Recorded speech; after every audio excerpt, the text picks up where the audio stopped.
Hey everyone, welcome back to OptimizEvony. Today I'll be talking about how you build your marches for the different troop types, and this will actually probably be one of my more controversial videos just because everyone has their own ideas and setup that they like to use. So I'm basically going to be going over what I use and what I think works pretty well. Other people will probably have other ideas. If so, feel free to drop me a comment, let me know what you're doing and stuff like that. But yeah, let's kind of get started with it. So the basics are kind of, when you're building your march, you want to have roughly equal amounts of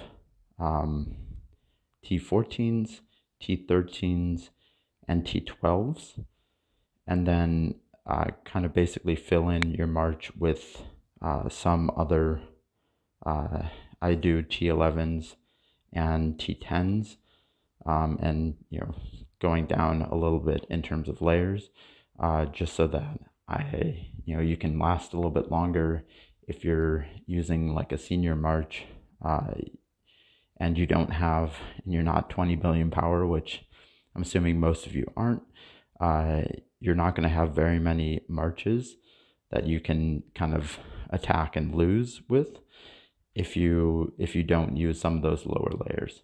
So let's get into the beginning of it. Every single march should have troops at every single level. So I've seen a lot of people make marches where they'll only put archers, or they'll only put siege, or they'll only put ground or mounts, all of your different attack marches. I've seen that they only will put the troop type that they're sending. And that's not the best outcome, because that essentially what that means is that you have less different layers that the enemy is going to be attacking. And so in each round of your battle, you're going to want to have different troops at different levels, so that the enemy's troops aren't just focusing on your main troops that you're trying to attack with. So I know it doesn't seem like a lot, but including 500 or 1,000 of every single level of every single troop type does actually add up, and it does make a difference. I can maybe at the end of this video I'll show an attack that I made last battlefield, where I didn't have any of the other layers, and it did really badly. So I definitely have at least 500 or 1,000 of each troop in each layer, and that's gonna definitely help your effectiveness. So the other thing for me is I will kind of adjust my marches based on kind of the troops that I have. So you can see some of my marches are a little bit bigger. I actually have more T13 troops than most other troops, and so most of my marches are a little bit T13 heavy. That might not be the best comp, but for me to have like 5 to 10 marches that I can send out before I'm out of kind of the main troops of archers, that's kind of what works out best for me. But yeah, so getting back to the kind of the basics again, for the specific troop type that you're targeting, you should have roughly equal parts of T14s, T13s, and T12s. T12s can actually go a little bit more. You'll see in my march, they're not quite even, but some people will do more T12s than anything else, and that's because T12s have a different property when attacking, where other troop types will basically only attack other troops at their level, and then once all of those troops are dead, then they'll go to other levels. T12s, T12s have a unique ability where they attack all troop types, and so they can be really good if you're trying to kind of minimize your losses or minimize the power you lose, but maximize the effectiveness in killing. And so I've seen a lot of people have very T12 heavy marches.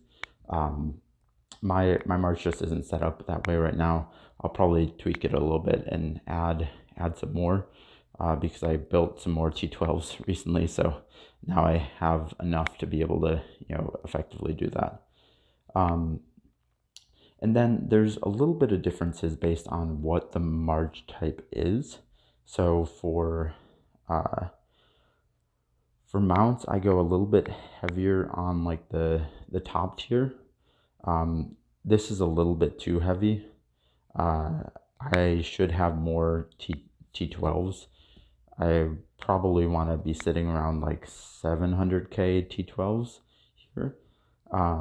So roughly equal to kind of the amount of T14s. And then again, I just have a bunch of T13s, so I'm using those there. For ground I build a little bit differently because I'm trying to use my ground to clear and have big clears. I will go a little bit more T14 heavy because you need that to kind of get through some of those remaining layers of ground or mounts that are left, and be able to kind of last throughout the battle to attack and overwhelm kind of the enemy and have those 1 billion, 2 billion. Some of the really good people with buffs have 3 billions or 4 billion clears. But so I'll go T14 heaviest on my ground, and then T13 kind of next, and then not quite as many T12s there, and again kind of going down just to save some of my troops. Since I'm also using this for reinforcing, I don't go too T14 heavy, but I've seen people go a little bit more heavy on the T14s, and it seems to work out just fine. So now let's talk about the most interesting march, which is the siege march.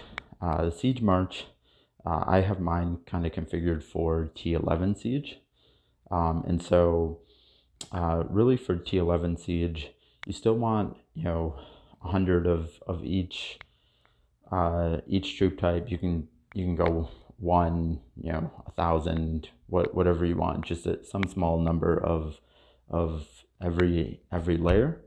And then I have a little bit of T14s, not too much, a little bit of T13s, not too much, a little bit of T12s. T12s, are maybe not super effective there, but that's okay. I have some T12s to burn.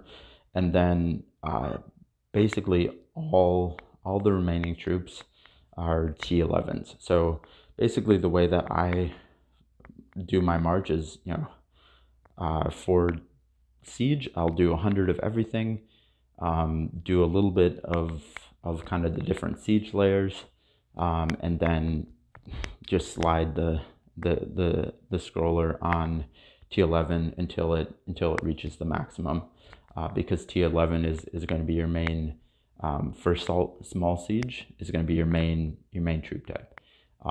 I also have a ton of T11 siege. I think I have like 20-25 million T11 siege, and so I'm built to use a lot of T11 siege for my siege rallies. Yeah, so the main thing is that siege is quite different. You want that to be primarily T11 siege. If you're building for a big siege make march, I would probably go down on those and go way up on my T13, and then also add some T14, kind of make it look sort of like that. Obviously I'm not doing like exact numbers here, but if you're doing a big siege, you want to be more T13 heavy, and then also have a decent amount of T14s. Obviously these marches change a little bit with T15s, but I don't have T15, so I haven't really played around with how they really work super well together. But I would assume, you know, you're kind of trying to do a similar makeup where you're going to add T15s as well, and you can probably do those even with kind of the T14s, T13s, and T12s when you're doing kind of your normal attack marches. Yeah, that's kind of all I had for you today. Let me know if you have any questions. I'm sure there'll be a lot of people who have different disagreements with what I said, but I'm happy to have, you know, a conversation and see any reports that you guys have. And yeah, thanks for watching. Please like and subscribe. Definitely helps me out a ton. And I will see you in the next